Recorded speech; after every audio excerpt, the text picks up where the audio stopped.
What if I told you that call reluctance has almost nothing to do with confidence?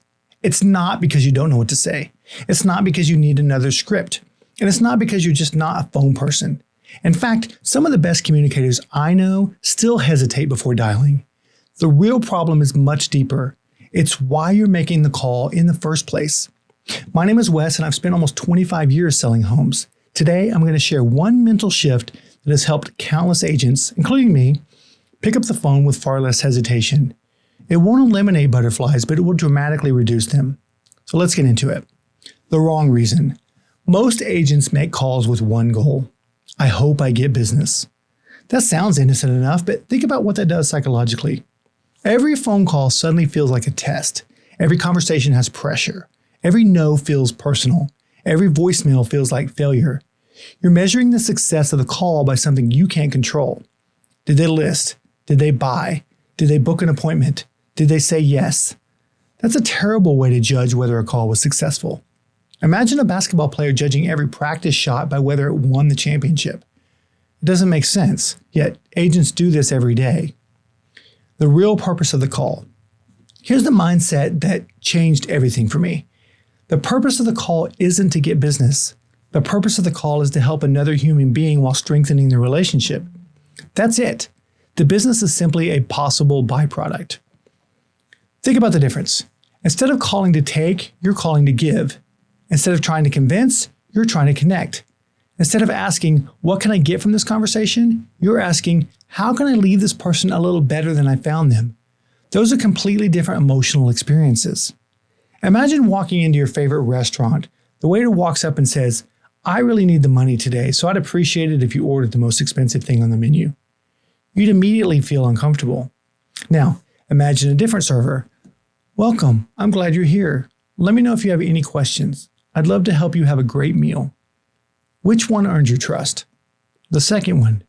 And not because they hid the fact that they're earning money, but because their focus was on serving.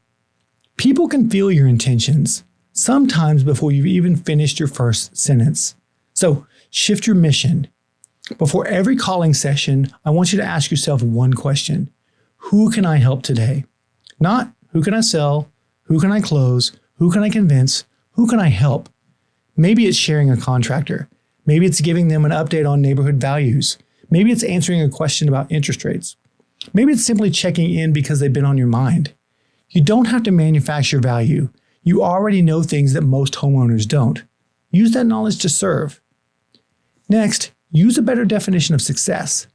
This next idea is incredibly freeing. Stop measuring success by appointments.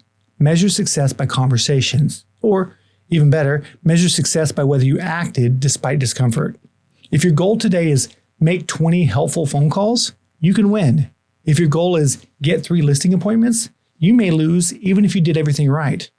Goals you control build confidence. Goals you don't control build anxiety. This is one reason why athletes focus on execution instead of outcomes. The outcome eventually follows. Think long term. One conversation rarely changes your business. 100 conversations absolutely will. Real estate is relationship farming, not relationship hunting. Farmers don't plant seeds today and get upset tomorrow because nothing grew. They know the harvest comes later. Some people you call today won't move for 5 years. Some will refer you 6 months from now. Some will never hire you, but they'll remember how you treated them, and that's enough. And by the way, some will move very soon. People can feel your agenda. Here's something I've noticed after years in this business. People are surprisingly good at sensing motive. If your only objective is commission, they feel it. If your objective is genuinely helping, they feel that too. The words might be identical, the energy isn't. That's why 2 agents can use the exact same script. One sounds natural, the other sounds salesy. The difference isn't the script, it's the intention behind it. Here's a simple exercise I want you to try. Before every call, write one sentence. I'm calling because. Finish it honestly. If you write, I'm calling because I need business, start over. Instead, write something like, I'm calling because I want to check on them. I'm calling because I have useful information. I'm calling because I want to strengthen our relationship. I'm calling because I want to help them. I'm calling because I genuinely care. Read that sentence before every dial. You'll be amazed how different your voice sounds. Remember what business you're really in. The good thing about this real estate business is profits are better than wages. But profits come from serving people well. You're not in the phone business. You're not even in the real estate business. You're in the relationship business. Real estate is simply the product. Relationships are the business. The phone is just one of the tools. Here's my challenge for you. Today, don't make 20 sales calls. Make 20 service calls. Remove all expectation. Don't worry about appointments. Don't worry about listings. Don't worry about commissions. Simply ask yourself, can this person hang up the phone feeling a little better than they did before they answered? If the answer is yes, you've already won. Ironically, that's also when the business tends to show up. Remember the two servers at the restaurant? Who do you think got the bigger tip? The one who was self-serving or the one who wanted to create an exceptional dining experience for the customer? Remember this, people don't resist talking to someone who genuinely cares. They resist feeling like they're being worked. Change your reason for calling and you'll change the way you feel before you dial. Serve first, relationships second, business third. Because when you consistently help enough people, the business has an amazing way of finding you. If this content helped you shift your perspective, subscribe for more practical strategies to build a thriving business through relationships, not pressure.